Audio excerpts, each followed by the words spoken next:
All right, in this video, we're going to talk about if you get an error code if your engine light comes on, and then if you go to like AutoZone or O'Reilly's and get the code checked, it'll come up with a p0193.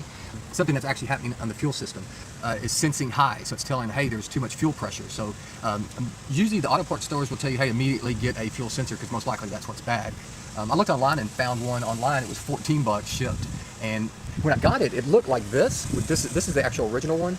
It looked like this, and so I thought, well, hey, it's going to be perfect. So I went ahead and put it on. I was excited and happy, and I put it on and cleared the codes, and everything seemed good, but then the code came back. And so I was like, oh, well, maybe, so that led me back to here. So I was just kind of looking at this, and I pulled off this vacuum hose, and guess what was happening? Gas was coming out of here. So this sensor was defective. And that's the reason gas was going up through the vacuum hose into the intake manifold, and that's what actually was causing the backfiring and the smell of gas. It was a bad sensor. So I put my old sensor back on, the original one, which was just giving the one code and and gas wasn't coming out of here.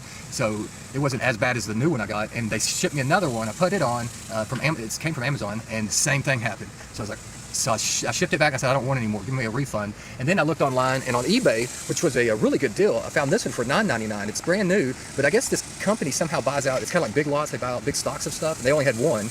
And so I got it, and then I put it on, and then cleared the codes, and haven't had a problem since. No more P0193, no more engine light code, no P0182, no more codes, no more problems. So the original issue was the sensor, and so if you do get a sensor, you could get a bad one, and it could not be the sensor at all. It could be the fuel pump, or it could be the fuel filter. But it's definitely, if you can get a good deal on it, it's a good place to start. And so I just must have got I've had really good luck with buying parts online. They must have just had a bad batch. So if you do have this code, just take this story at heed, and hopefully you'll have to go through all that. But I'd love to hear your comments if you've run into this code and how you fixed it. All right, take care. Have a good day.